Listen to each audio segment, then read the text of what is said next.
दोस्ती के बारे में लोग बहुत आराम से कह देते हैं कि छोड़ देने वाले ऐसे होते हैं या छोड़ देने वाले वैसे होते हैं, और ये कि दोस्ती कभी नहीं टूट सकती।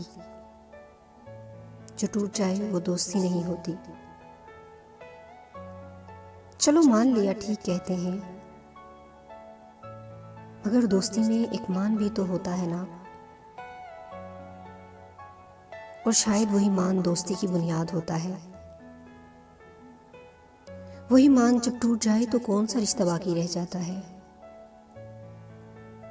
आप जिनको अपनी पावर कहते हो, जिनके साथ के सहारे आपने जीना हो, वही आपको बड़ी महफिल में जलील कर दें, तो क्या दिल साफ रख पाएंगे?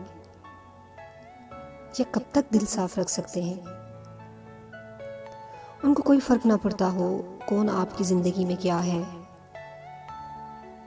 आपको तकलीफ देने वाले लोग उनके सुकून का बायस हों, आप पर हंसने वाले लोग उनके दिल की सफ़े अव्वल में हों। उनको आपकी फीलिंग्स से कोई फर्क ना पड़ता हो, तो बताएं, छोड़ देना गलत है क्या? या क्या यही गलत है कि कभी उनमें दोस्ती थी?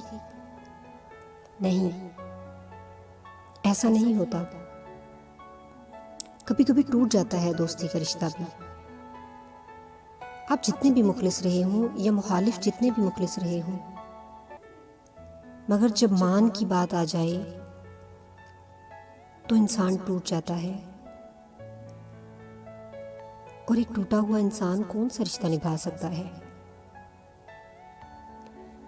वैसे भी साथ रह के दूसरों की बेहिसी देखने से बेहतर है इंसान अकेला रहकर आंसू बहा ले।